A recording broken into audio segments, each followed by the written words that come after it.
咁最後想講就係 external save 出嚟嘅咧就係 pattern 啦。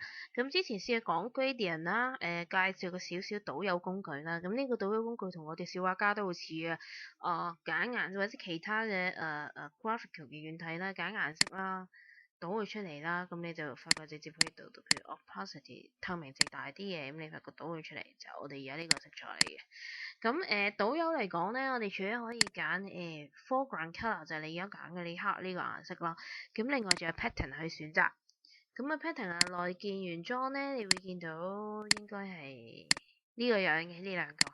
咁譬如我揀呢個啦，倒佢出嚟。咁其實你發覺咧，佢係已經有一啲texture，咁佢會幫你 fill 出嚟。咁同埋 fill 出嚟嘅特質咧，你發覺譬如呢一個啦，一個咁嘅形狀，其實你發覺佢一路重複幫你 loop 緊嘅。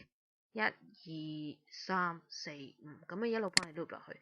咁啊呢個就係倒 pattern 嘅一個特質。咁當然啦，呢堆唔夠用，撳呢個三角形嘅button，你會見到有更多嘅選項啦。咁譬如我揀 nature 嘅 pattern 嘅，同大自然有關嘅。咁譬如我睇下草樣啊，咁倒出嚟。咁你發覺有好多揀㗎。咁啊，譬如呢一堆我都唔足夠㗎。譬如好多時我哋做web page 嘅啲 wallpaper 啦，佢哋都有一個特質就係會重複㗎。咁譬如我想試下啦，咁譬如用我哋剛才嘅嗰個做起嘅呢個深深嘅 brush，咁譬如我想用佢咧就做一個線條形狀嘅 background，咁譬如我有一個深深係咁樣一個打橫嘅一行嘅咁樣啦，假設嘅 pattern 係。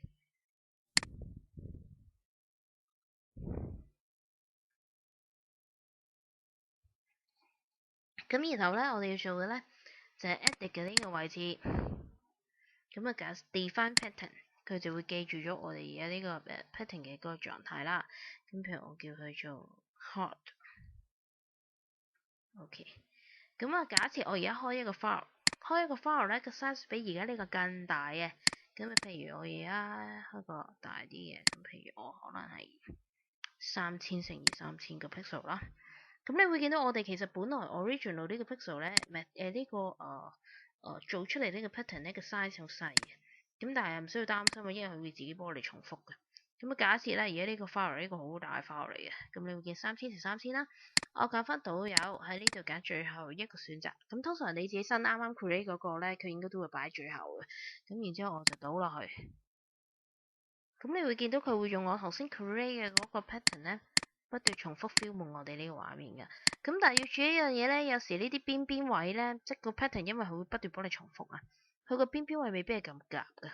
咁點解有時會出現呢個現象咧？咁就係其實你做你嗰個 pattern 嘅時候，有一啲位你要注意，就係譬如呢一啲位咧，你會發覺，譬如呢個啦，唔到掟突咗出去㗎。突咗出去嘅嗰個位咧，其實佢係由右邊呢一個位去做翻一個重複同埋填補，咁但係你會見到佢兩邊唔接嘅。咁如果想避免呢個現象咧，咁啊有一啲工具可以幫到我哋嘅。咁去翻 filter 你呢個位置啦，R 你會揾到一個選項叫 offset。咁譬如我想話俾你聽，我稍微縮細少少個畫面先，係啦。咁譬如 R offset，咁你有得揀就係譬如你垂直去做一個垂直去做一個移動啦，或者係打橫去做一個移動。咁但係譬如我哋而家呢個 case，我打橫做一個移動。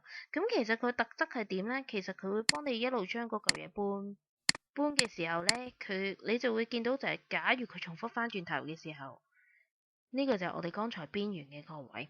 嗱，再睇多次啊，佢假設呢度係0啦，咁你會見到啦，淺藍色啦，同埋有一個少少嘅紫色喺呢度噶嘛。我譬如試下將佢掟過啲咧，其實你就會見到佢將佢向右手邊移過咗少少，咁就我哋本來邊個位咧，將佢掟過咗少少，取而代之咧，將右邊嘅呢度嗰幅圖咧就擺過嚟呢邊。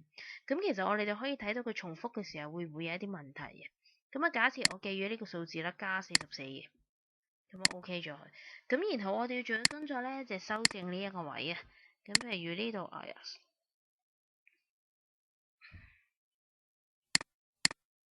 咁譬如呢個唔重複嘅嗰啲位咧，重複得唔靚嘅呢位咧，咁我唔愛。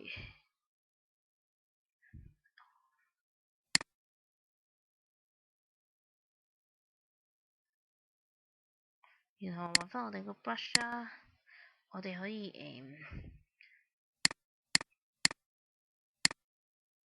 補翻啲俾佢。咁補嘅時候嘅原則咧就係唔好穿崩啦，即係唔好穿出嚟嘅呢個邊邊啦。咁所以其實呢個都唔係好啱嘅。咁譬如好似而家呢一刻咁樣啦吓，咁我就將佢再重新 define 多次。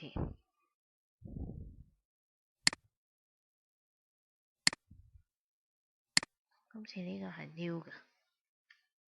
咁我翻返去剛才大嘅呢個 file 啦，我哋個 image size 係3000×3000嘅呢一個。我再揀翻我個導遊工具，今次揀第二個隻生嘅呢一個。我試下再倒，咁你發覺佢有冇接唔到嘅現象呢？有冇啲心心係爛咗呢？嗱，你發覺今次就冇嘅。咁呢個我哋話係offset 啦。咁好啦，另外想講下就係呢個 pattern 咧，即係我哋點可以將佢 save 出嚟用嘅。咁就都係啦，你撳呢個三個人啦，全 set 整套 save 出嚟嘅，你可以揀 save pattern。個別地選擇某一個嘅，咁我揀 preset manager。咁譬如呢兩個，我想佢哋為之一 set 嘅，咁撳 keyboard control 揀晒佢兩個，撳 save set。咁然之後咧，我就將佢 save 出嚟。咁你會見佢附檔名咧叫 PAT 嘅，全檔。咁啊，譬如睇睇啦，咁你會見到就係，你會見到呢個就係嗰個 pattern 嘅 file 啦。咁都係啦，點樣可以撈佢入嚟用咧？收埋呢個位置。咁都係啦，三角形位置除咗揀 save 之外，你可以有一個選項叫 load pattern 啦。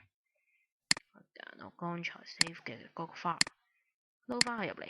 咁你會見到啦，撈入嚟咧都係慣常地，你會見到佢會擺喺你整個選單入邊最後嘅嗰兩個位置嘅。